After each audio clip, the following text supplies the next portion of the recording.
morning all. How are you this morning? Saya percaya kita semua baik-baik, amin. Mari saya undang kita bangkit berdiri, kita mau menyembah Tuhan pagi hari ini. Kita mempersiapkan hati kita untuk kita masuk dalam hadirat Tuhan. Thank you Jesus. Lord, we praise you this morning, Lord. Thank you Jesus, Lord. Terima kasih buat pagi hari ini Bapa. Engkau yang layak terima pujian kami pagi hari ini. Thank you Jesus. Oh, we worship you. We love you Jesus. We love you Jesus. You are worthy of our praise. You are worthy of our praise, oh Lord.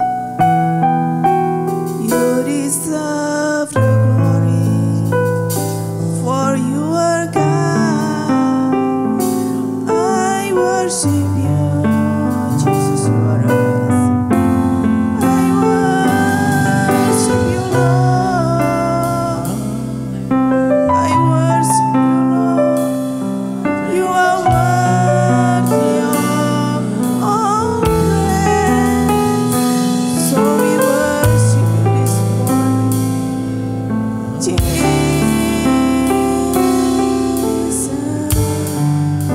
Hallelujah.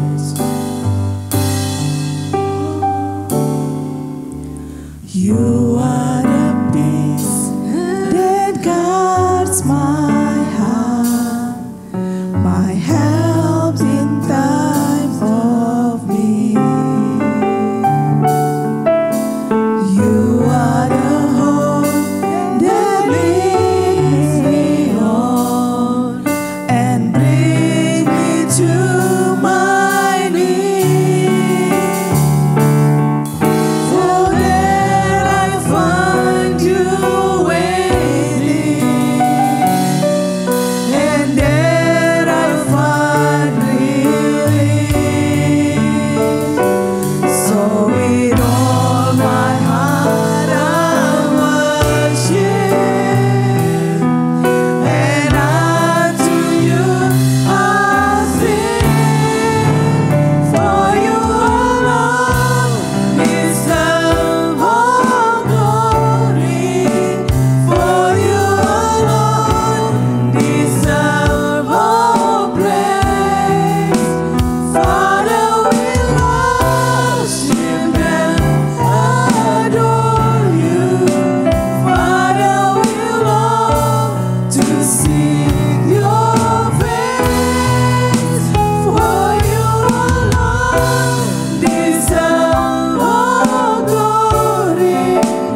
So great.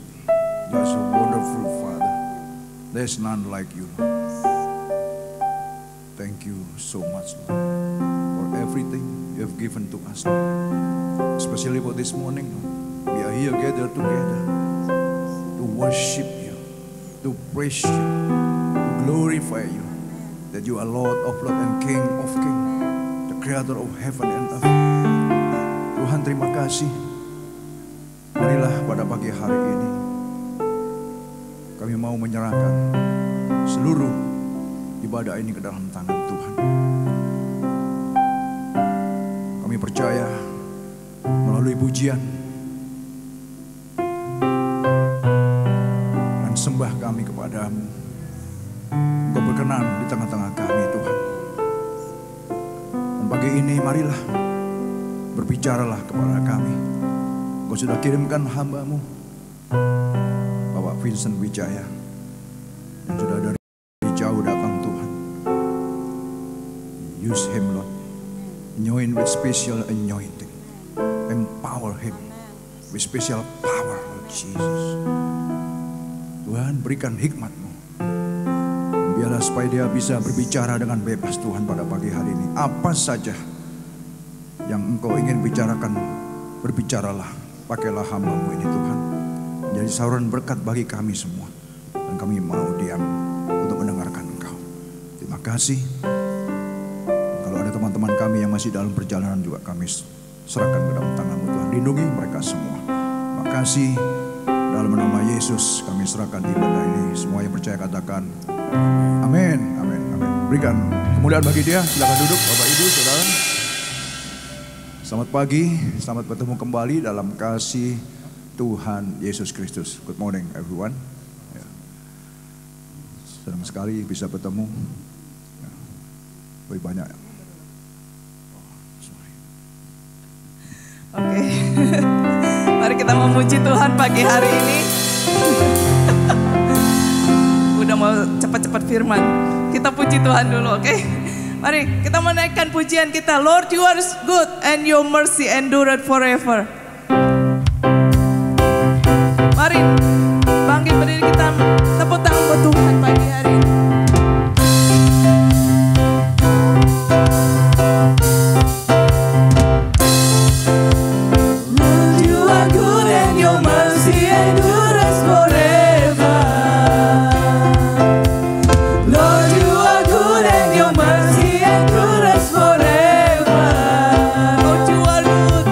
Lord,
yang dahsyat.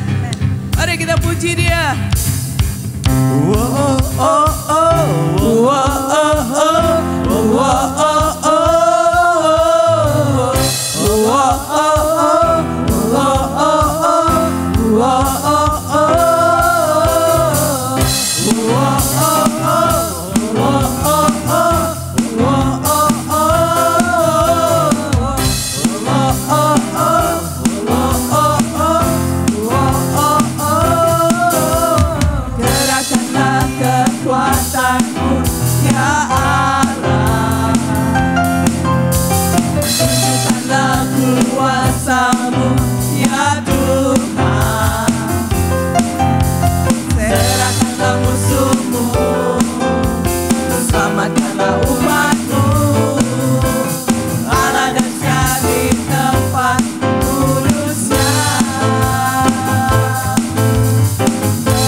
Pola yang luar biasa Tuhan. Terima kasih buat pagi hari ini.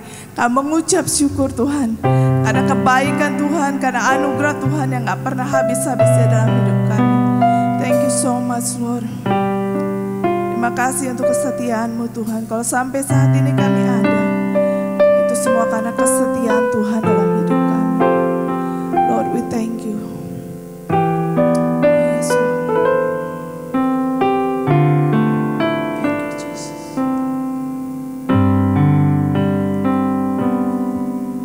Bapa, Kau setia. Bapa, Kau mulia.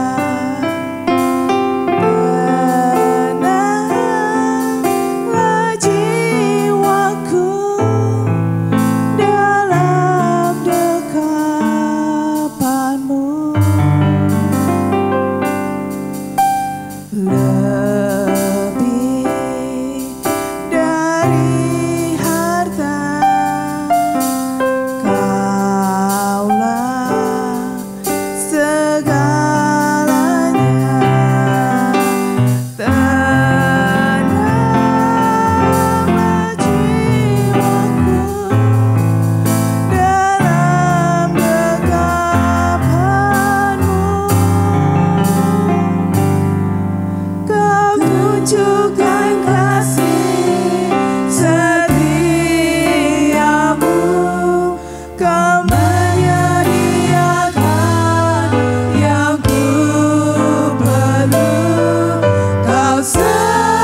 sendiri. Mari kita angkat tangan kita. Let's lift up our hands. Haleluya. Tunjukkan kasih setiamu,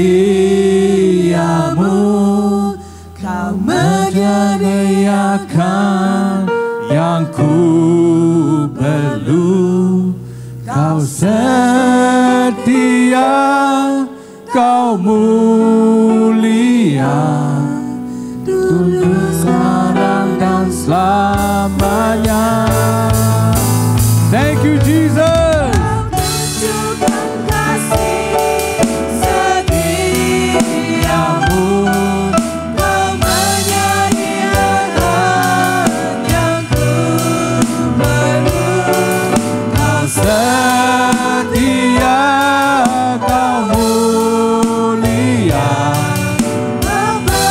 One more time, kali lagi, haleluya. Kau tunjukkan kasih setiamu, kau menyediakan yang ku perlu. Kau setia, kau mulia, dulu, sekarang dan selamanya. Kau tunjukkan kasih setiamu, kau menyediakan. Glory, glory, Jesus, hallelujah. Kau setia, kau mulia, kau setia, kau mulia, kau setia, kau mulia, Bapa kau setia. Give the glory to Jesus. Hallelujah. Hallelujah. Terima kasih Tuhan. Thank you Jesus. Thank you Lord. Thank you for your love, your joy, your mercy, your kindness, Lord. That's always surrounding us, Lord, in this place. This is all about you, Lord. Your kingdom, your power, your anointing this place, Lord Jesus. We humble ourselves before you, Lord, to praise you, to worship you, Lord, to lift up your name on high, Lord. More of you and less of us, Lord Jesus. You are our King, you are our Master, you are our Savior, you are our Father, you are our best friend, Lord Jesus. Thank you, Lord. Terima kasih Tuhan for the unity in this place, Lord. Ampuni Tuhan dosa-dosa kami, kesalahan kami Tuhan. Forgive our sins, Lord, our iniquities, Lord, all our transgression, Lord, all our faults, Lord Jesus. Forgive us, Lord. Forgive us, Lord Jesus. Thank you, Lord. I pray, Lord, for about Vincent, Lord Jesus. You equip him, you anoint him, Lord. You speak through him, Lord Jesus. That the message, Lord, for this morning, Lord, for us to hear, Lord, that will equip us, empower us, Lord Jesus. Just hiding behind the cross, Lord, that every single word that comes out from his mouth is from you, Lord Jesus. Speak through him, Lord, right now in the name of Jesus. In the name of Jesus. Holy Spirit, take over this place. Holy Spirit. He's just your vessel, your instrument, Lord Jesus. And we believe, Lord, when we hear your word, Lord, from any sickness, we'll be healed in the name of Jesus. If you are weary, God will give you the strength by His word, that His word is life. And we walk out from this place, we are never the same. Terima kasih Tuhan, Engkau dahsyat, Engkau luar biasa Tuhan. Terima kasih Tuhan, You are so great, You are so amazing, Lord Jesus. That we are still standing here before You, Lord. That we can lift up our hands, our hearts to You, Lord Jesus. Terima kasih Tuhan. Thank You, Lord, for loving us. That You have great plans and purpose for every single person in this place. Terima kasih Tuhan. Thank You, Jesus. Thank You, Holy Spirit. Lead us once again from the beginning to the end. It's all about You, Lord Jesus. You deserve the glory. You deserve the honor. Name above all names. Semua percaya katakan. Amen. Please be seated. Silakan duduk Bapak Ibu, Saudara. Once again, good morning. It's great to see you. Tadi itu saya kaget Saudara. Ya. Sudah 3 minggu, hampir sebulan ya. Nggak ibadah, nggak ada di sini. Tahu-tahu ditodong suruh doa tadi. Anyway, pagi ini Pak Vincent ada di tengah-tengah kita. Ya, Pak Vincent Wijaya, ya, dia Vice National President Full Gospel Businessman Fellowship, ya, is from Jakarta. Pak Yakub, can you give the translation?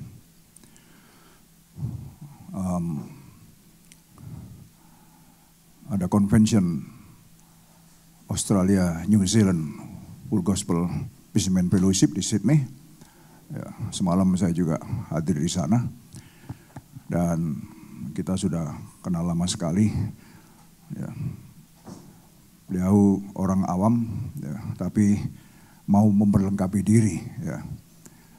Sehingga dia bukan pendeta, ya, bukan gembala, tapi pendidikan teologinya, ya, bachelor dan masternya dalam teologi, apa itu, digain di US, kemudian S3-nya, Doctor of Theology-nya di Jakarta. Ya, Saudara, jadi memang Tuhan baik bahwa setiap anak-anak Tuhan kalau mau memperlengkapi diri untuk bisa dipakai Tuhan lebih luar biasa lagi. Ya. Saya juga sebenarnya kemarin itu waktu pulang itu tidak ada rencana ke Jakarta. Cuma mau kunjungi family, ya, di Jawa saja. Tapi waktu saya di Surabaya, Pak Vincent ngomong, masa sudah di Surabaya nggak ke Jakarta gitu. Saya dipaksa-paksa suruh ke Jakarta, suruh melayani Full Gospel di Jakarta. Nah, itulah, jadi akhirnya karena Pak Vincent juga, saya akhirnya ke Jakarta melayani Full Gospel di Jakarta juga gitu. Ya. Nah, jadi gantian Pak, sekarang Bapak yang melayani kami di sini. Ya. Nah, waktu selanjutnya akan saya serahkan ke Pak Vincent, ya, tapi banyak yang nggak hadir hari ini ya, tapi oke lah. Ya, mari Pak, ya, mengalir saja Pak. Terima kasih Pak Yongki. Shalom. Shalomnya kedengaran cuma Pak Yongki aja nih. Shalom. Ya, baik. Tadi sudah diperkenalkan background saya. Sedikit lagi saya tambahkan bahwa saya punya 1 istri tentunya, 3 orang anak, 2 menantu dan 2 cucu. Jadi saya ini statusnya sudah engkong. Supaya jangan kelihatan engkongnya, saya sengaja pakai topi supaya kelihatan lebih muda katanya. Juga pakai jin dan sebagainya. Itu akan menambah lebih muda 10 tahun lah, seperti gitu ya. Jadi mohon maaf pakai topi ya, sengaja. Oke. Nah, saya masih bergerak di bidang bisnis dan bisnis saya adalah di keuangan. Background saya keuangan, hampir 25 tahun saya bergerak di bidang capital market dan banking. Dan saat ini saya diminta membantu beberapa perusahaan TBK, ya. TBK itu listed companies di Indonesia. Tadi seperti Pak Yongki katakan, di samping sebagai National Vice President dari Full Gospel Businessman International Indonesia, saya juga serving as a teacher, guru, dan juga preaching di beberapa gereja interdenominasi di Indonesia dan bahkan Singapura dan Amerika karena anugerah Tuhan. Nah, pagi hari ini saya ingin berbicara tentang sebuah tema yang sebetulnya merupakan sentral daripada kekristenan, kalau menurut saya katakan, oneness with Christ. Ya, Sebuah tema yang mungkin kalau di gereja-gereja kebanyakan sangat jarang di-touch. Ya. Banyakan, kecuali mungkin di gerejanya Pak Yongki ya. Kalau di sana itu yang paling laku itu adalah physical blessing gitu ya. Berkat-berkat rohani, kesembuhan. Ya Tuhan care tentang berkat jasmani, tentang kesembuhan. Tapi that is not the main purpose. Itu bukan tujuan yang utama. Tapi yang tujuan utama kita itu hidup adalah united with Christ. Yang saya gambarkan adalah see as Jesus saw, feel as Jesus felt, think as Jesus thought,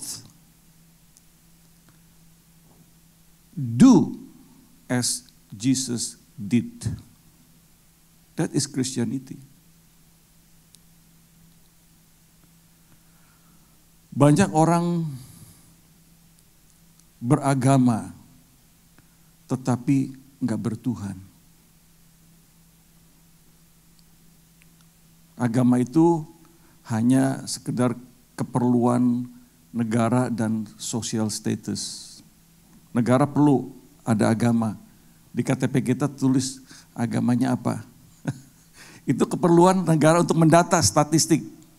Oh, di negara ini yang kalau di Indonesia misalnya, agama Islam sekian, Katolik sekian, Kristen sekian, Hindu sekian, ya, ada religion itu negara perlu menata itu. Kita juga perlu ada status sosial. Tapi banyak orang beragama, tapi juga banyak sekali yang beragama tapi tidak bertuhan. Contohnya, saudara ya, kalau di Indonesia tuh sekarang, waduh, lagi heboh-hebohnya kan, di mana ada sosok petinggi Polri yang sangat berkuasa, agamanya Kristen loh saudara, isinya Kristen anak-anaknya.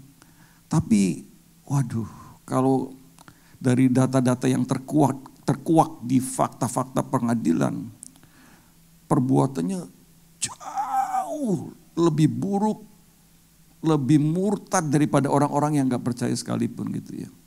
Jadi itu yang saya katakan, bisa aja nama kita Paulus, yang namanya Paulus maksudnya ya.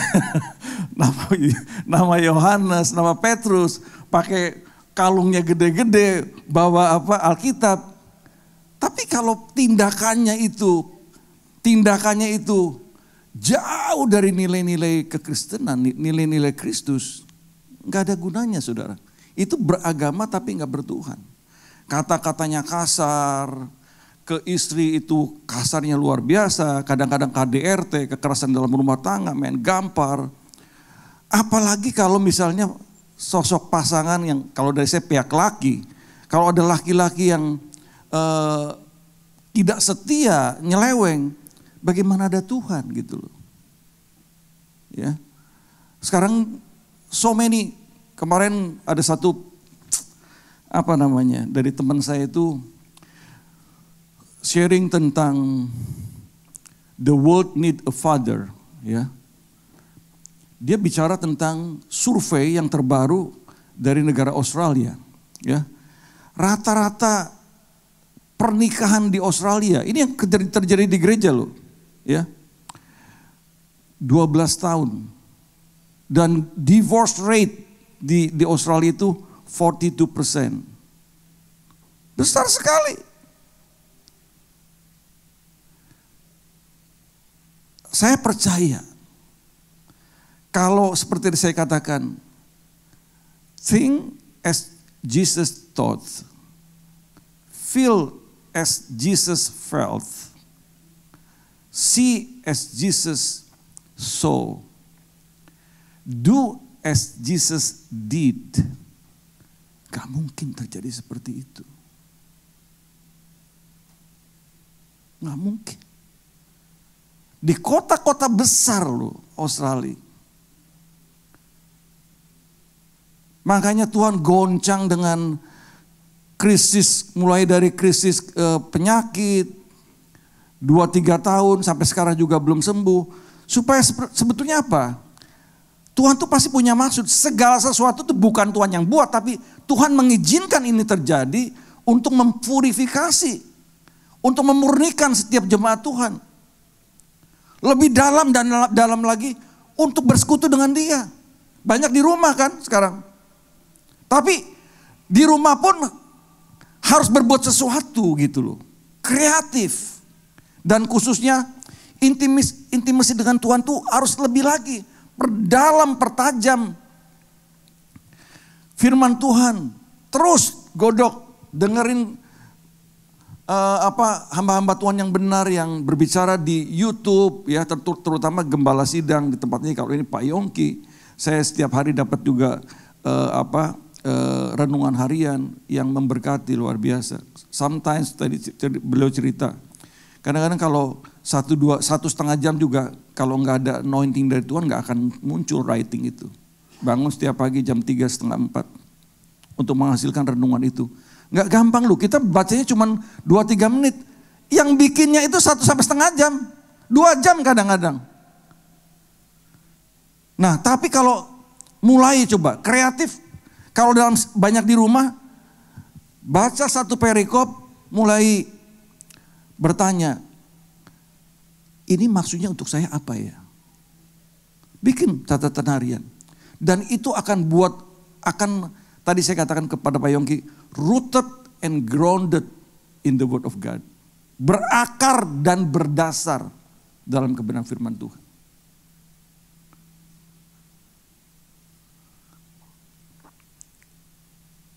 Tuhan Yesus itu ngomong 4 tanda. Ini percaya, ini jangan sampai kita disesatkan dengan ajaran-ajaran yang gak benar ya. Maksudnya, apa yang dikatakan Tuhan itu pasti benar. Kalau nggak benar, he's a liar. Betul nggak? Nah, sometimes kadang-kadang kita itu lebih percaya omongan orang ataupun interpretasi orang daripada apa yang Tuhan Yesus katakan. Tuhan katakan 4 tanda ini akan terjadi sebelum Yesus datang. Dia yang ngomong, Matius 24. 4 tanda. 1, tanda di dalam gereja. 2, tanda di dunia. 2, tanda di gereja. 3, tanda di Timur Tengah. Dan keempat, tanda di langit. In the sky. Tanda di dunia apa? Nah, dari keempat tanda ini, 1/2 atau mungkin 1/3/4 happens already. Tanda di dunia yang jelas udah proven. Yesus katakan perang, kelaparan, banjir, disaster ya, bencana, ya, earthquakes yang Tuhan ngomong, ya, wabah. Ini it's happen already. Dan tanda di dunia itu udah proven. Setiap 10 tahun itu perang itu begitu dahsyat, berlipat kali. Dan kita melihat nih Ukraina dan Rusia nyata sekali. That's happen. Kelaparan ada di mana-mana. Ada satu teman, anaknya itu kerja di PBB, anaknya Pak Adam. Dia cerita bahwa Badan World Health Organization (WHO) itu sediakan dana khusus untuk mengatasi kelaparan di dunia. Pertama-tama Sri Lanka.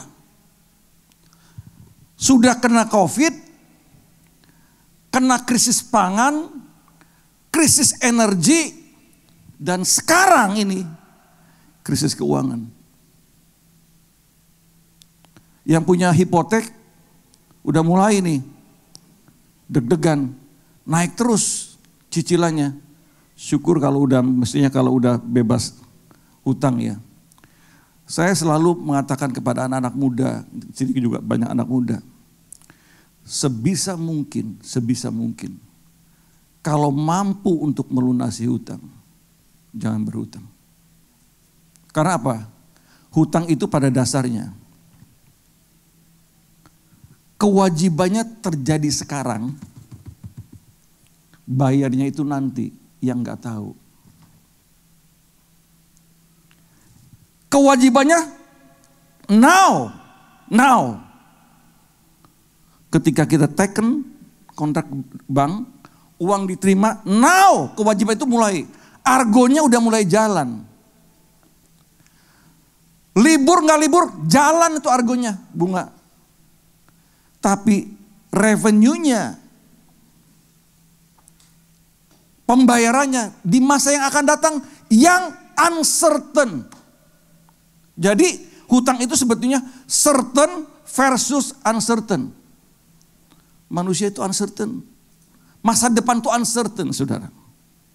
Siapa yang bisa menduga bahwa besok akan tetap hidup, minggu depan, bulan depan, tahun depan? Gak ada. Gak ada yang bisa.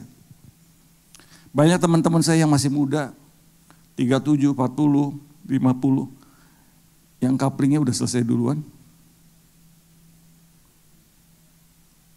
Jadi saya ngomong sama anak-anak, kalau bisa untuk anak-anak muda, saya banyak diundang anak-anak muda, kalau bisa enggak berhutang, jangan berhutang.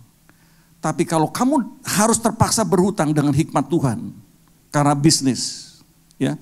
Di Alkitab nggak ada ayat yang melarang berhutang, nggak ada ayat yang menganjurkan berhutang.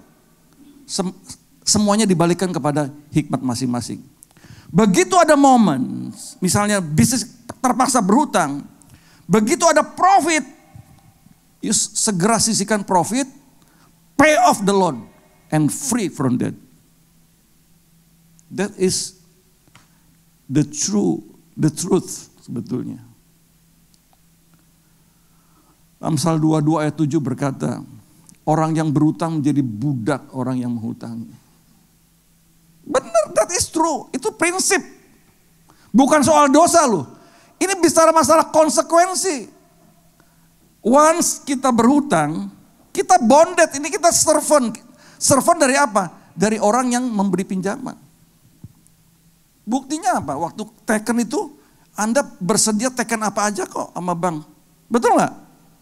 Sebetulnya itu, ya, ketika taken, kita itu sebetulnya mewariskan, inherit kepada keturunan kita. Kalau ada apa-apa tuh mereka akan ditagih, saudara. Ini bicara masalah, tapi ngalir aja ya Pak ya. Ini karena so many ya. Karena ya setahun sekali juga jarang sini.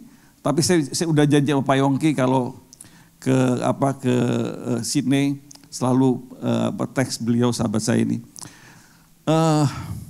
Jadi saya juga didikan anak saya, jangan berhutang. Kalau kamu berhutang, kalau kamu mau berhutang, bilang dulu sama papi mami. Karena apa, Bapak Ibu sekalian? Saya telah merasakan, mengalami bagaimana terbeban hutang itu luar biasa. Bongkok gini. Bongkok. Bener-bener. Gak ada shine gitu loh. Bangun tidur. Penuh dengan bunga. Bukan bunga mawar. Bunga bank. Tapi kalau saya cerita ya. Tuhan itu luar biasa baik.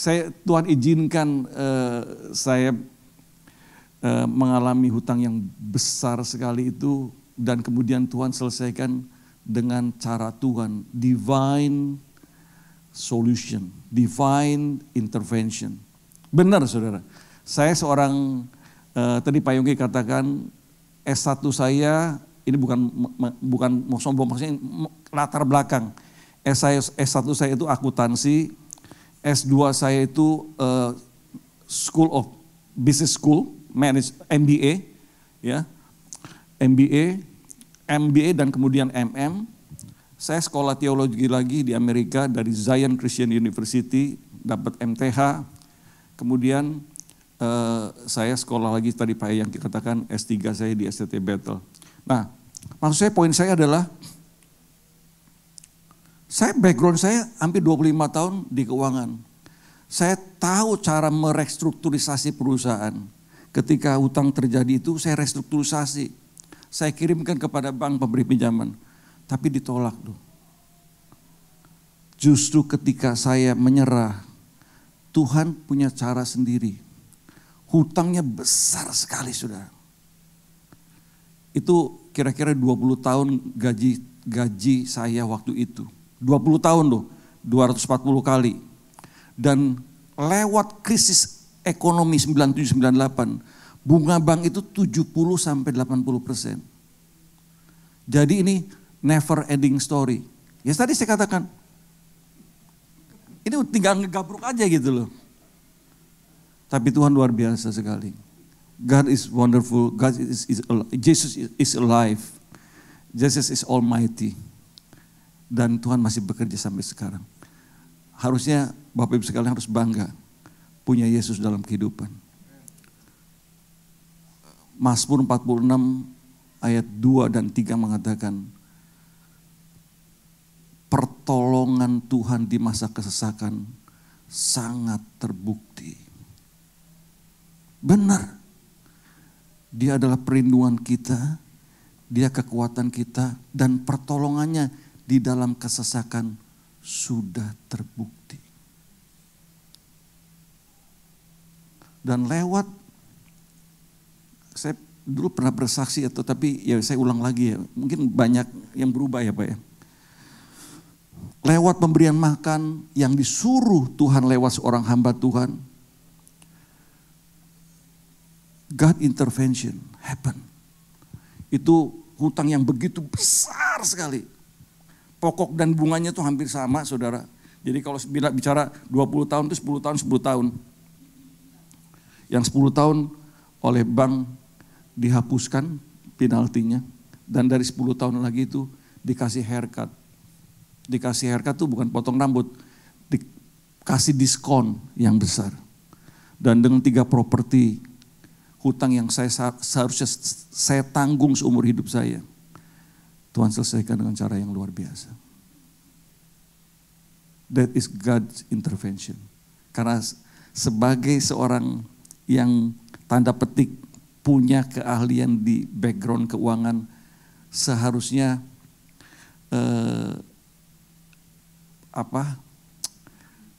proposal-proposal itu diterima, tetapi enggak diterima semua. Tuhan menunjukkan pada saya bahwa kalau kamu serahkan pada saya, penyelesaianku akan jauh lebih baik daripada penyelesaian seperti yang proposal yang kamu. Yaitu sedikit selintas ngalir aja. Nah, saya katakan 4 tanda tadi. Tanda yang kedua, jadi di dunia ini udah happen nih, ya, happen. Yang kedua, tanda di gereja. Yesus mengatakan akan ada penindasan, penganiayaan. Gereja-gereja di Australia masih nggak merasakan, tapi gereja-gereja di pelosok-pelosok sana yang minoritas, termasuk di Indonesia yang di suburb, yang di area yang remote, itu penganiayaannya dalam. Yang saya lihat, tanda petik pressure, tekanan kepada gereja pelayan di negara-negara besar, termasuk Amerika dan Australia, adalah mulainya masuk, saudara, seperti LGBT, ya, same-sex marriage, di mana gereja-gereja dipaksa harus sign. Kemudian pengajaran-pengajaran kekristenan di SMP, SMA yang dulunya ada seperti di Amerika juga mulai dihapuskan. Itu sebetulnya bentuk-bentuk udah mulai ke arah liberalisme dan nggak ada Tuhan gitu loh. Dulu kan Amerika luar biasa sekali. Bayangkan aja, duitnya aja apa In God we trust, ya kan? Kalau di Indonesia barang siapa yang itu barang siapa yang memalsukan. Tapi kalau Amerika kan in God we trust, ya kan? Bayangkan, itu luar biasa loh. Jadi tekanan, pressure kepada gereja, penganiayaan ke gereja akan happen. Tapi nanti ujung-ujungnya di gereja, penginjilan akan sampai ke pelosok-pelosok segenap ujung bumi. Ya. Nah, tapi di gereja pun Yesus mengatakan, karena penganiayaan begitu hebat, kasih banyak orang itu akan dingin. We see now, di kota-kota besar banyak yang dingin. Terutama, sorry to say, generasi millennials dan generasi Z. Kemarin teman saya yang mengatakan the world need a leader, mengatakan the loneliness generation is generation Z. Jadi ini tantangan buat Pak Roy. Ini benar-benar millennials perlu Tuhan. Makanya perlu nih oneness with Christ. Terus kalau enggak ya, waduh, kasihan sekali. Saya belum lama ini pergi ke Sumba, saudara, berlibur dengan istri. Ya, di saat kayak gini tuh memang perlu sekali pergi Pak dengan istri. Sebetulnya bukan hanya sekarang aja. Actually, we must go with our wife frequently, ya, sering. Karena Alkitab mengatakan begini kan, kita akan persis sama dengan siapa sering kita bergaul akrab. Betul nggak? Kalau bergaulnya akrab dengan Tuhan, ya kita akan sama seperti Tuhan kan. Bergaulnya dengan istri kita akan sama dalam pikiran, dalam visi, sama. Ya. Nah, itu tanda di gereja. Ya. Jadi saya katakan 1,5 sampai 3/4 itu udah digenapi. Ya. Nah, yang ketiga adalah tanda di Middle East. Ya. Saya percaya kalau Tuhan ngomong itu akan happen. Jadi jangan ada ramalan-ramalan mengatakan perang dunia ketiga akan muncul dari Ukraina dan Rusia. No. Akan ada sosok yang Paulus ngomong, Tuhan Yesus mengatakan, si pembinasa keji, manusia durhaka akan dinyatakan terlebih dulu. Dia akan, dikatakan, blasfemi ya. Bait suci. Bait sucinya sekarang udah gak ada kan. Jadi one day itu akan erected lagi, whatever. Kita gak tahu cara Tuhan, ya kan. Siapa yang nyangka juga bisa ada pandemi COVID kan gak ada yang nyangka gitu ya. Harus ada muncul manusia durhaka dulu. Antichrist. Bukan Antichrist, ada S bukan. The Antichrist itu akan muncul dulu. Manusia durhaka, si pembinasa keji. Ini adalah tanda ketiga. Jesus is not coming yet. Saya katakan di garis bawahi. Karena ada ajaran yang mengatakan Jesus already come. Preterism. Tahun 70 itu udah. Ada satu teman kita yang percaya ini juga. Saya katakan, you baca Alkitab enggak? Dan tanda yang keempat yang paling menyatakan bahwa Yesus belum datang adalah tanda di langit. Di mana matahari akan gelap, bulan gelap, bintang-bintang jatuhan, seluruh dunia gelap. Dan saat itulah anak manusia muncul seperti kilat dari barat ke timur. Then Christ akan datang di awan-awan. Nah ini penting sekali. Karena jangan sampai ada penyesatan. Yesus sudah datang, udah kalau gitu santai-santai aja. Saya juga nanti mau bicara soal one save forever. Oke ini sekedar prolog nih. Prolognya udah 20 menit Pak. Oke, kita go ahead with this.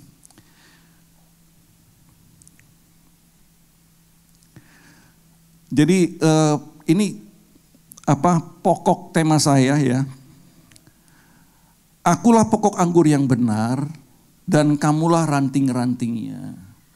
Barang siapa tinggal di dalam aku dan aku di dalam dia, ia berbuah banyak. Sebab di luar aku kamu tidak dapat berbuat apa-apa. Saya nggak mau ayat kia. Ini mengalir dari Yohanes 15 ayat 1 sampai 16 ya. Tapi saya ambil ayat kunci di sini. Di ayat sebelumnya Tuhan mengatakan, ini kan Tuhan mengatakan, you are my branch. Kamu adalah ranting-rantingku. Tuhan tuh lagi bicara kepada orang-orang Kristen. Kan kalau Kristus ranting-rantingnya bukan orang Kristen, Tuhan gak akan ngomong kan, you are my branch. Tapi di ayat 2 dikatakan, ada ranting yang berbuah, ada ranting yang tidak berbuah. Ranting yang tidak berbuah dipotong, dibuang, kering, dibakar. Ayat ini mengisyaratkan kepada kita satu poin aja. Bahwa ada orang Kristen yang berbuah, ada orang Kristen yang tidak berbuah. Dan itu yang saya tadi katakan. Ada orang beragama Kristen, tapi enggak bertuhan. Yang tidak berbuah dipotong. Salvation, saudara, keselamatan itu garis besarnya ya.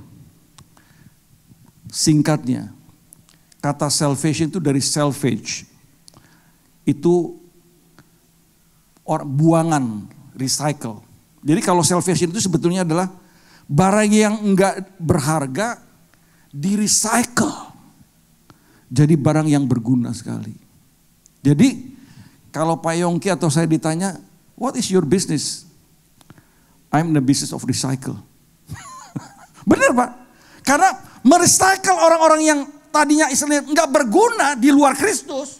Enggak berguna. Ranting yang kering. Diubah menjadi barang yang berguna. That is kekristenan. Salvation juga artinya apa? Enggak ada cacat, enggak ada noda, dan kudus di hadapan Tuhan sepenuhnya. That is salvation. Jadi salvation itu bukan berbicara hanya mengaku Yesus sebagai Tuhan dan Juru Selamat, percaya dalam hati, that's it.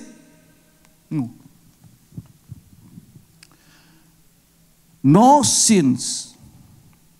Itu adalah a lifetime process. Salvation is no sin. Kalau Anda lihatlah anak dunia yang domba Allah yang menghapus dosa dunia. Itu pernyataan tegas sekali loh saudara.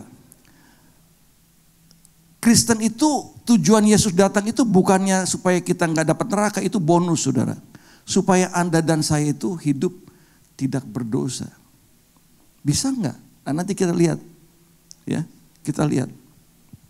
Jadi salvation adalah dari yang nggak berguna jadi berguna, yaitu bagaimana orang yang suatu proses manusia dari yang sinful nature jadi divine nature. That is salvation. Kalau KKR kan cuma full stop sampai dengan terima Yesus. Tapi enggak seperti itu. Peringatan Yesus di dalam Matius 7, 21, 23 itu mengisyaratkan bahwa tidak semua orang Kristen akan masuk surga. Kita harus tetap berjalan di dalam kebenaran. Tanpa cacat, tanpa noda, kudus sepenuhnya di hadapan Tuhan. Nah kalau ini terjadi, nggak ada tuh yang survei tadi, divorce rate 42%, angka pernikahan cuma 12 tahun, nggak ada seperti itu. Oke, next slide. Ini juga saya katakan tadi sudah dalam prolog, dalam krisis apapun yang kita hadapi seperti halnya pandemik, krisis energi, krisis pangan, kondisi keuangan dunia yang tidak menentu, perang. Kita tidak boleh hanya menunggu dan tidak berbuat apa-apa. Hal itu hanya akan menambah parah situasi yang tengah dihadapi. Pak Yongki ya, ketika pandemi itu udah langsung bikin Zoom, dan itu memang seharusnya seperti itu, saudara. Dan Tuhan itu sudah menyediakan alatnya. Sebelum pandemi ditemukan dulu tuh Zoom, teknologi Zoom itu. Ya, kemudian akhirnya diikuti dengan Google Meet, Microsoft Teams dan lain-lain. Ya, ini kalau secara kekristenan, tapi secara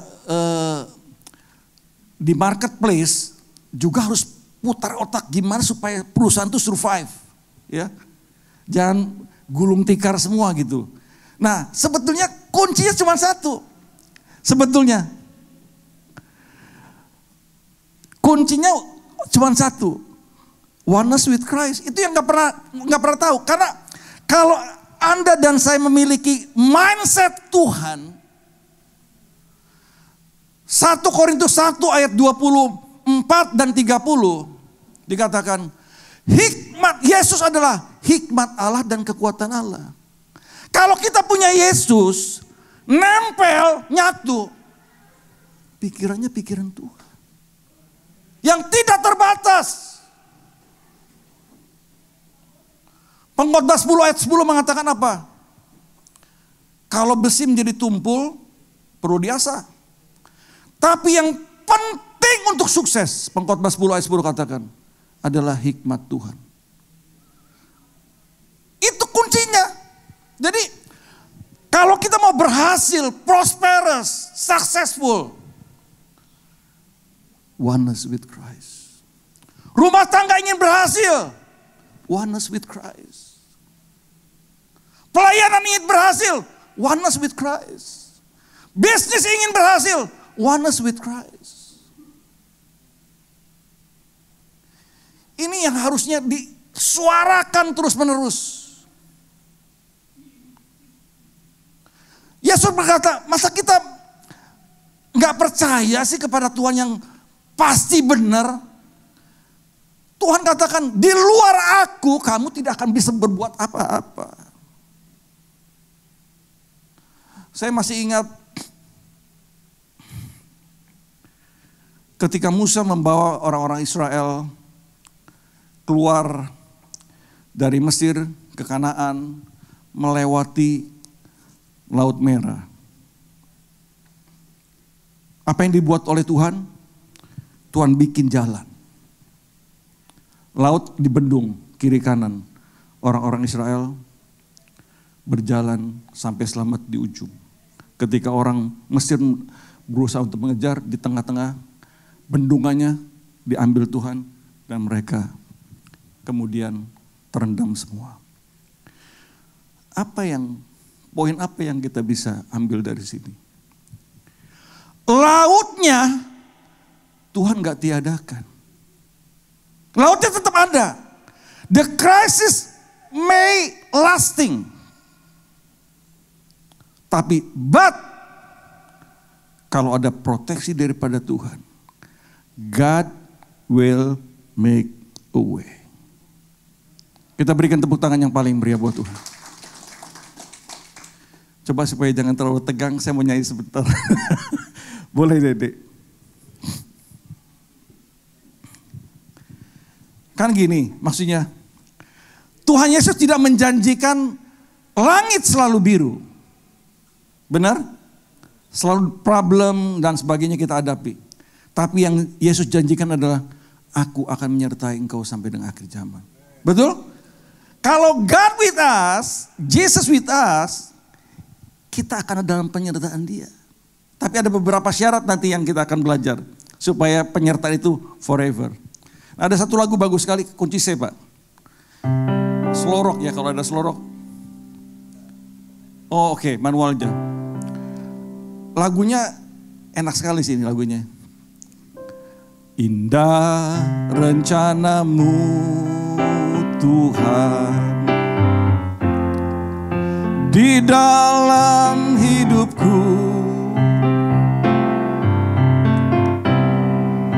walau ku tak tahu dan ku tak mengerti semua jalanmu.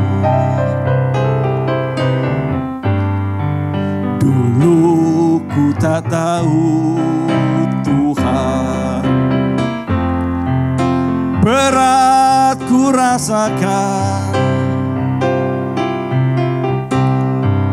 hati menderita, dan ku tak berdaya menghadapi semua.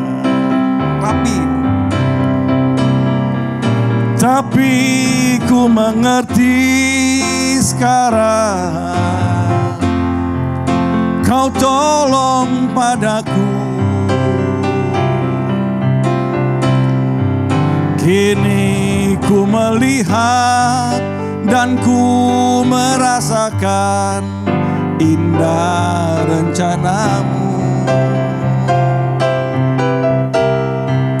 Tapi ku mengerti sekarang, Kau tolong padaku. Kini ku melihat dan ku merasakan indah rencanamu. Kini ku melihat dan ku merasakan indah rencanamu. Kini ku melihat,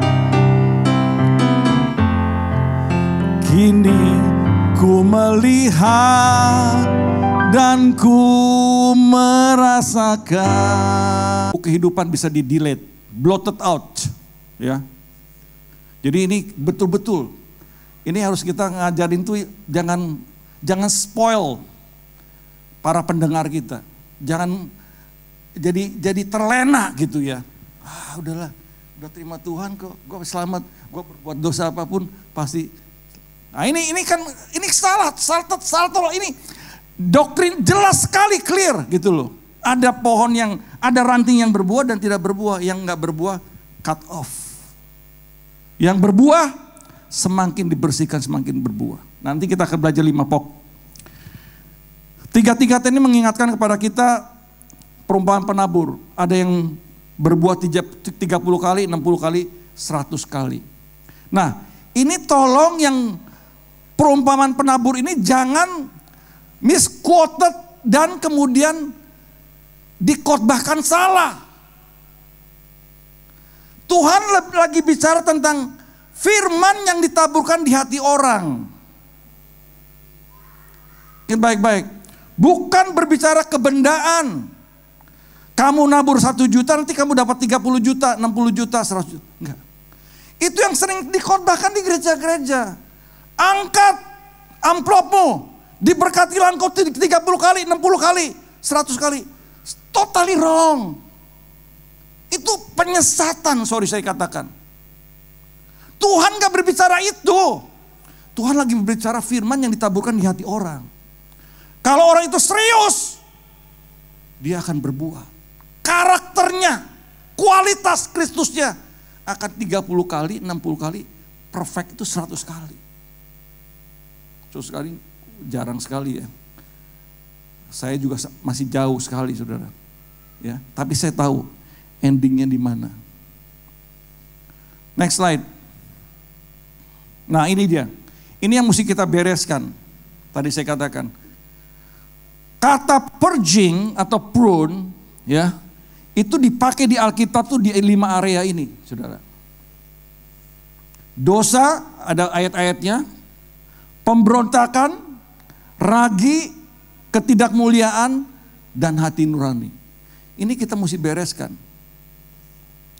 Dosa. Next slide.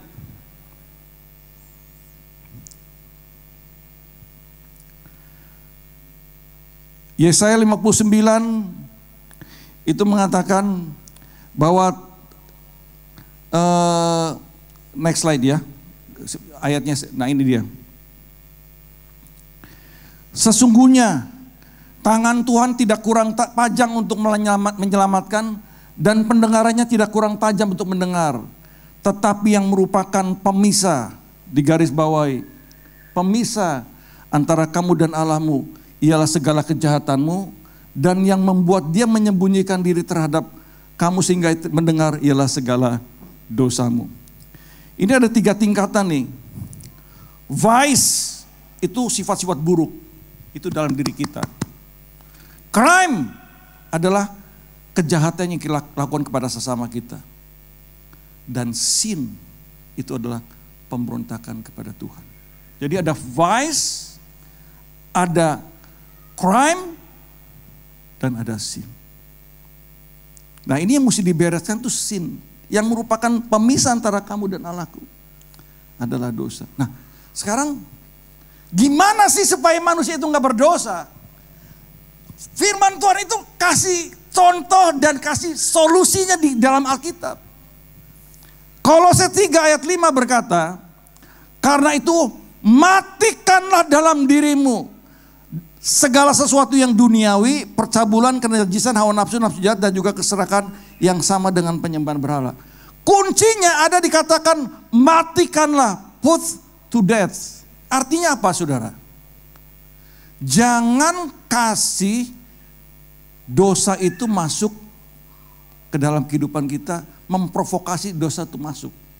Caranya gimana? Dengan 5 panca indera dan pikiran kita, dosa bisa masuk. Melihat yang gak benar, udah mulai itu. Dengerin yang gak benar, mulai. Raba-raba yang gak denger, yang gak benar, udah mulai. Ngomongin yang gak benar, semua nih. Cangkem kita ini mesti benar, kalau orang Jawa Timur cangkemnya mesti benar gitu. Sorry ini ngomongnya bahasa Jawa Timuran, cangkem. Gak ada tuh di bahasa Inggris cangkem. Bener loh, coba. Kalau ini ya kadang-kadang saya sering kali ngomong di teman-teman Full Gospel. Gak ada orang yang imun tuh gak ada, yang kebal betul-betul. Ya, kalau ada misalnya yang normal nih, orang normal ya, laki dan perempuan itu kan kalau sering kali bertemu, ini bukan muhrimnya ya, bukan suami istri yang resmi. Yang kalau sering ketemu, ngobrol, curhat, bukan dengan pasangan hidup, itu hati-hati loh.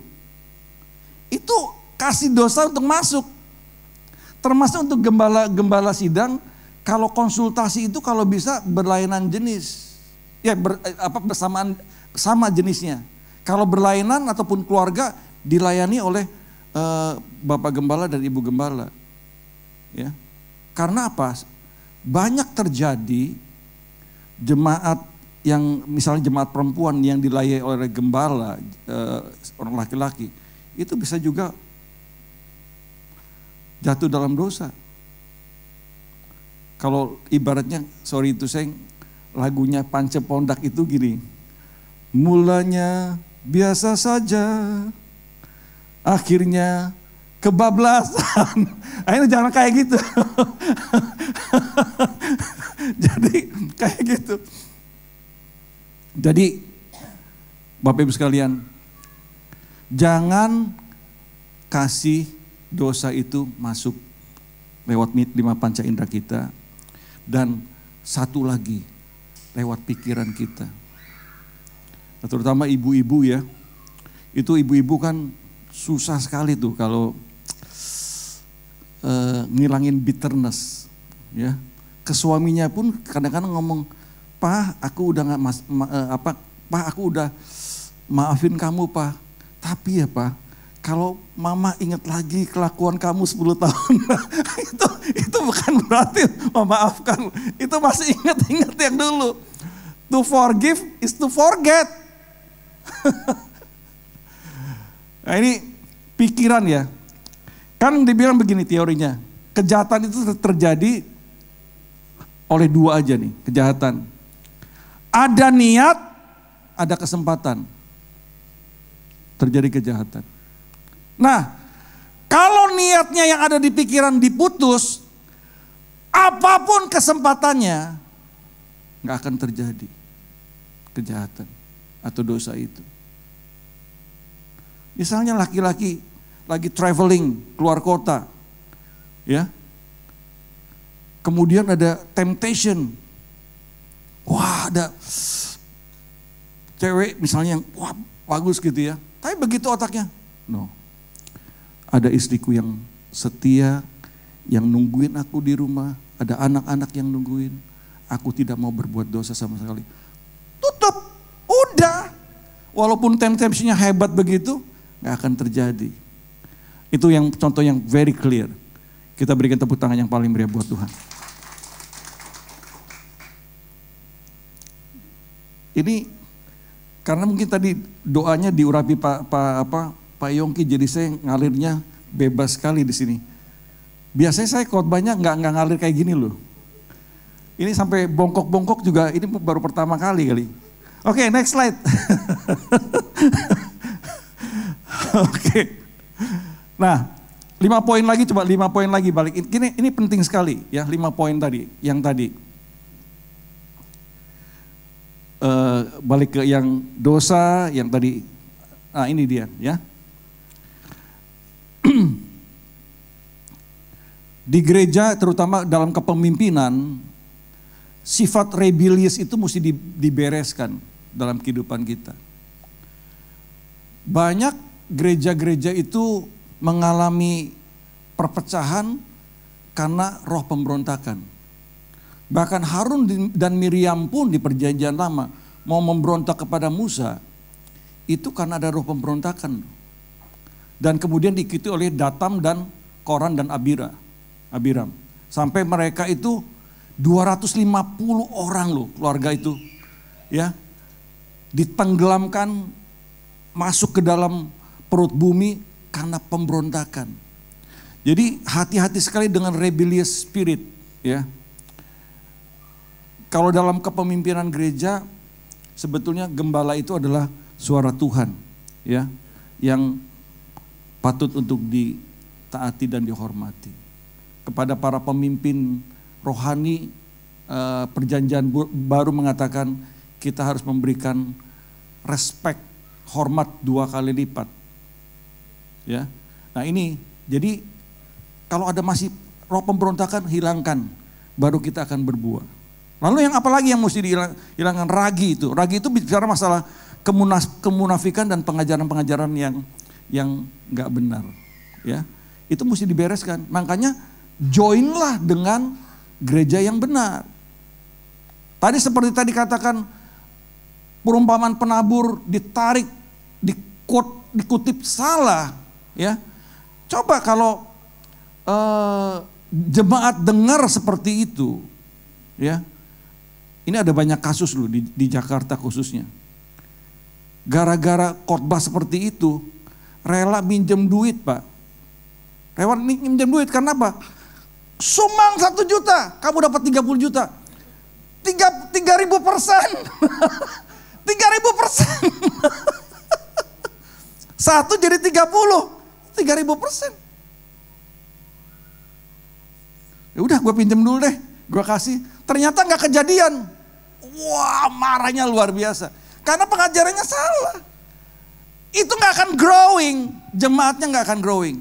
Nah, Paulus memberikan kepada kita satu pedoman jelas sekali, clear cut, ya. Di dalam Kolose 1 ayat 27-28 dikatakan, yang kuberitakan, saya bacakan deh supaya ini nggak salah ya. Kolose, ini tegas sekali nih. Kolose 1 ayat 27 ya. Oh, 28 mau 8. Dialah yang kami beritakan, Yesuslah yang kami beritakan. Apabila tiap-tiap orang kami nasihati dan tiap-tiap orang kami ajari dalam segala hikmat, untuk apa? Untuk memimpin tiap-tiap orang kepada kesempurnaan dalam Kristus. Oneness with Christ. Miliki karakternya dia. Ini sebetulnya harus ditekankan terus di dalam jemaat. Kalau dalam bahasa Inggrisnya dikatakan, whom we preach, warning every man and teaching every man in all wisdom, that we may present every man perfect in Christ Jesus. Itulah yang kuusahakan.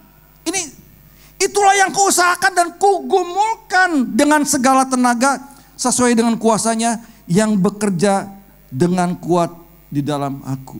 Ini sebetulnya, ya. For which I also labor, striving according to his working which works in me mightily. Kita balik lagi kepada ini, ya. Kemudian tindakan-tindakan yang tidak mulia perlu dibereskan, selalu dikikis habis yang tidak mulia. Jadi kalau bangun tidur,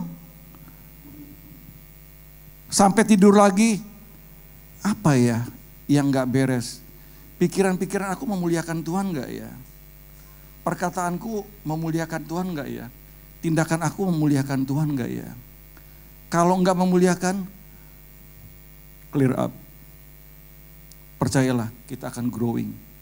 Kita akan fruitful. Dan yang kelima, hati nurani. Ya, hati nurani, conscience. Bahkan orang nggak percaya pun punya conscience. Karena Tuhan menciptakan manusia itu segambar dan serupa dengan dirinya. Itu bukan hanya untuk orang Kristen, saudara. Makanya Paulus mengatakan di dalam Roma very clear. Bahkan orang percaya pun, orang yang tidak percaya pun punya conscience. Apalagi orang Kristen.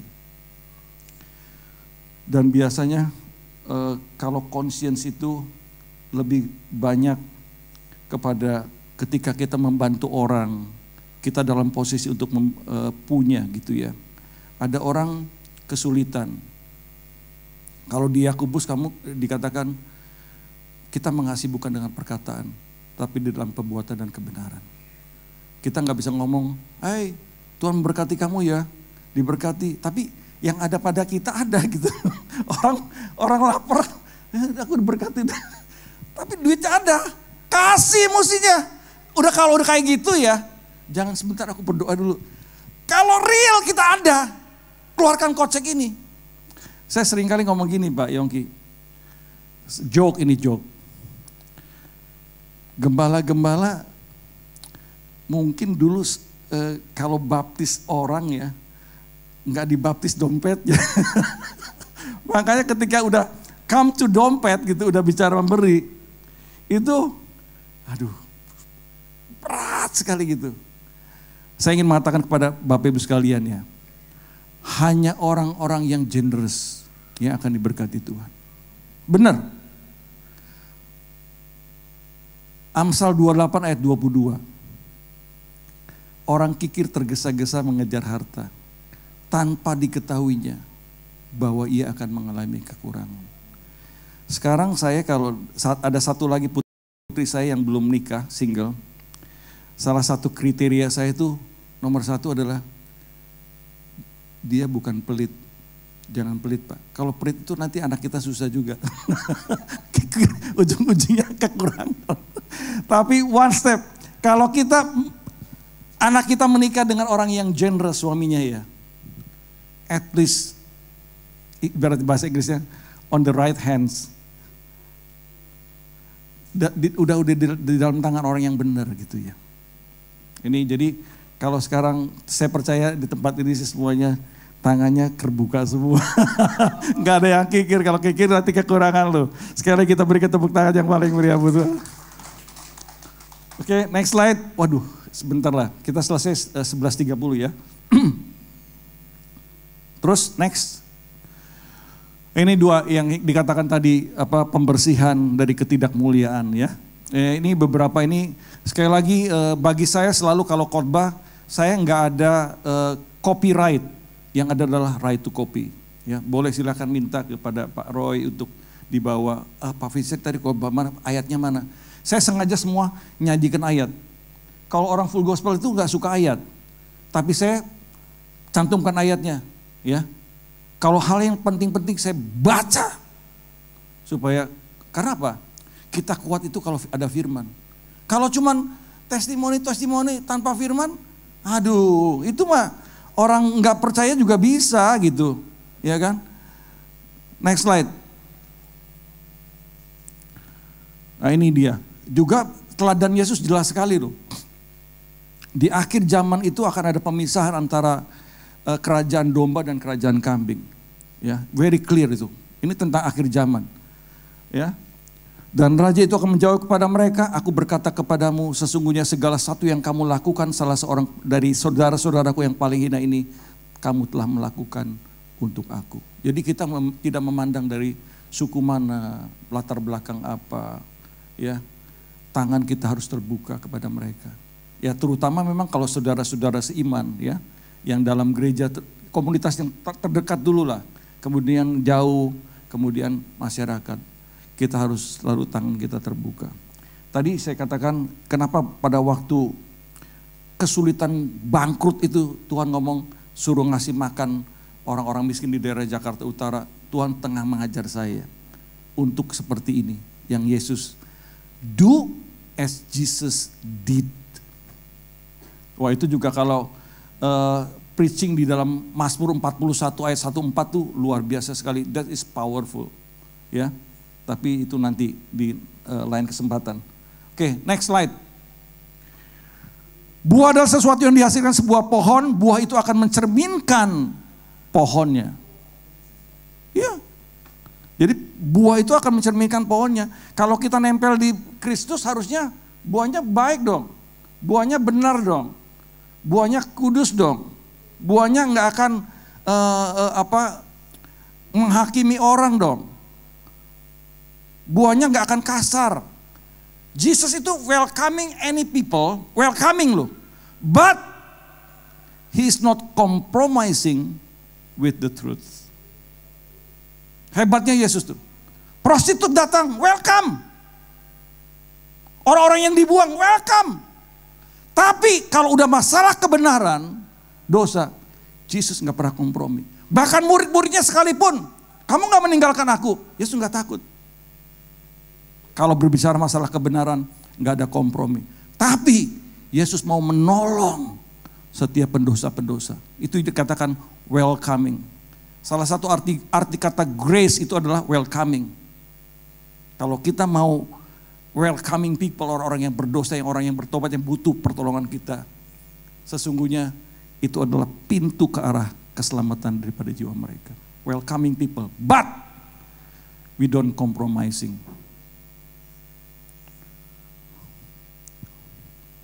Buah di sini berbicara tentang karakter ilahi, kesabaran, sukacita, damai sejahtera. Ini semua kalau kita bertumbuh di sini, suami dan istri bertumbuh di dalam buah ini, percayalah, nggak ada tuh tadi divorce rate 42% tuh nggak ada, never. Dari buah ini mengalir buah pelayanan. Kepada jiwa-jiwa akan mengalir. Karena orang yang dipenuhi dengan kasih akan hatinya tergerak oleh belas kasihan. Karena apa? Do as Jesus did. Next slide. Nah, satu lagi poin yang kita perlu tadi kan, buah itu bicara masalah karakter. But karakter harus ditambah dengan ability. Baru hidup kita itu productivity. Ya. Nah, karakter tanpa kemampuan tidak akan produktif maksimal, hanya akan menghasilkan orang-orang yang dipercaya karena karakternya, namun tidak dapat bergerak lebih jauh lagi, tidak menghasilkan lebih banyak lagi karena keterbatasan kemampuan dalam mengelolanya. Tapi sebaliknya, kemampuan tanpa karakter hanya akan menghasilkan orang-orang pandai, namun akhirnya akan menghasilkan ketidakpercayaan, kekecewaan, dan bahkan kehancuran baik di dalam dunia usaha, keluarga maupun pelayanan. Banyak hamba-hamba Tuhan berguguran karena karakter nggak ada. Pandai khotbah, hebat sekali ngajarnya. Without character, falling away, jatuh. Yesus mengatakan pada kita very clear. Matius 7 ayat 24 dan 27. Setiap orang yang mendengar perkataanku dan melakukannya, ia seperti orang bijaksana yang mendirikan rumahnya di atas batu. Ketika angin topan badai melanda, rumah itu tetap tegak berdiri. Tapi setiap orang yang mendengar perkataanku dan tidak melakukannya, ia seperti orang bodoh yang mendirikan rumahnya di atas pasir. Ketika angin topan datang melanda, rubuhlah rumah itu dan hebatlah kerusakannya. Batu berbicara tentang batu karang Kristus. 1 Korintus 10 dibaca, batu karang Yesus. Rumah berbicara diri kita, keluarga kita, pelayanan kita, dan bisnis kita. Next slide. Kemampuan bisa membuat kita naik ke atas, namun yang akan membuat kita tetap berada di atas adalah karakter kita. Ability can make us on the top, but yang membuat kita akan tetap di top adalah karakter kita. Jadi keduanya harus ada jalan dan berbarengan. Karena ability itu berbicara masalah orang-orang yang memang studinya di bidang-bidang tertentu, ya. Kalau saya di finance, saya di area keuangan, ya saya mesti able gitu loh, punya ability gitu. Baru orang percaya. Kalau kita nggak sukses, ya cuma punya karakter aja nggak maksimal, ya. Tapi kalau kita sukses dan karakter itu baik, maka produktivitas kita itu akan luar biasa. Next slide. Ini beberapa kutipan dari Billy Graham. When wealth is lost, nothing is lost. When health is lost, something is lost. But when character is lost, all is lost. Duit hilang, bisa balik lagi, Pak. Seperti saya bangkrut, balik lagi. Tuhan gampang sekali untuk balikin. Health, ya memang kita sakit, nggak bisa melakukan ini. Something lost. Lebih baik makanya sehat sih sebetulnya, ya. Tapi ketika karakter is lost everything. You nggak akan bisa dipercaya apapun, bisnis apapun nggak dipercaya, pelayanan apapun nggak dipercaya. Mana ada berkat akan turun. That is the meaning. Nah ini karena the inner character of a person is the true measure of lasting greatness. Ini Billy Graham juga. Jadi karakter di dalam diri seorang itu adalah ukuran yang sejati bagaimana kebesaran itu bisa berlangsung terus dalam kehidupan. Next slide. Ini Warren Buffett, salah satu pakar dalam ilmu keuangan. Saya sengaja kasih gini ya, tapi menurut saya ini walaupun tanda petik bagi orang-orang tertentu nggak ada kaitannya, tapi saya perlu ada gunanya juga ya. Ini nih. In looking for people to hire, sekarang kan tadi saya bicara dengan Pak Yongki, susah sekali lagi cari karyawan, ya. Apa aja mungkin ditampung, tetapi Warren Buffett ngomong gini, in looking for people to hire, look for 3 qualities. Sekali lagi, cari 3 kualitasnya. 1, integritas. 2, intelligence, smart. Dan yang ketiga, energy, passion, ada spirit. Jadi ini, kalau orang rekrut tuh 3, integritas, karakter, ya. Kedua, pinter, able, ya. Dan passion, energy, punya passion. Nah dia bilang, kalau kamu gak punya yang pertama, yang 2 itu akan bunuh kamu. Bunuh usaha kita. Kalau gak punya integritas, ditinggal korupsi terus.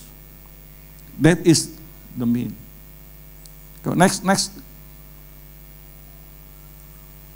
Oke, saya rasa ini aja dibaca. Salah satu 2 contoh utama adalah Daniel, ya. Orang yang coba ditemukan kesalahan itu nggak ada, saudara. Maka Daniel itu di dalam era perjanjian lama itu luar biasa sekali. Berbuat bagi negaranya itu luar biasa sekali. Itu adalah contoh character plus ability is productivity. Yang lain adalah Yusuf, perjanjian lama. Bagaimana seorang Yusuf, sederhana, tapi dia punya karakter ilahi. Dia juga punya wisdom, karena nempel dengan Tuhan, dia punya wisdom. Dia bisa mengelola sumber-sumber daya yang dimiliki oleh Mesir, dan bisa memberi makan bangsa-bangsa. Itu karena Yusuf. Next. Dua contoh di perjanjian baru ada di ini yang tadi pagi tadi malam saya katakan kepada di pertemuan hamba-hamba Tuhan tentang Aquila dan Priscilla. Ya. Nah ini kalau kita mungkin layman ini mestinya nyontoh Priscilla dan Aquila. Sepasang suami istri yang luar biasa sekali di perjanjian baru. Bukan hanya mahir dalam berbisnis, tapi dia juga mahir dalam setiap kebenaran-kebenaran firman Tuhan. Ini luar biasa sekali, Priscilla. Saya rindu nih Pak Yongki. Gereja ini dipenuhi dengan Priscilla, Aquila zaman sekarang, ya, sehingga hidup mereka akan produktif. Kemudian satu lagi adalah Yusuf dari Arimatia. Orang jarang memperhatikan orang ini, tetapi tanpa dia, saudara, kubur Yesus itu nggak akan tersedia. Dia bersedia untuk ibaratnya apa ya? Melawan arus. Waktu itu ya, Yesus itu kan persona non grata ya. Tapi dia berani sekali minta kepada Pilatus mayatnya Tuhan loh. Gak gampang orang seperti itu. Biasanya orang jaga reputasi. Karena kalau nempel-nempel dengan orang yang di persona non grata kan bahaya sekali. Tapi dia risking his life for Jesus. Maka hidupnya tetap menjadi memori-memori yang tidak terlupakan di sepanjang sejarah. Dia sangat produktif sekali. Next slide. Oke. Next slide ini kita udah lewatin dulu ya. Terus.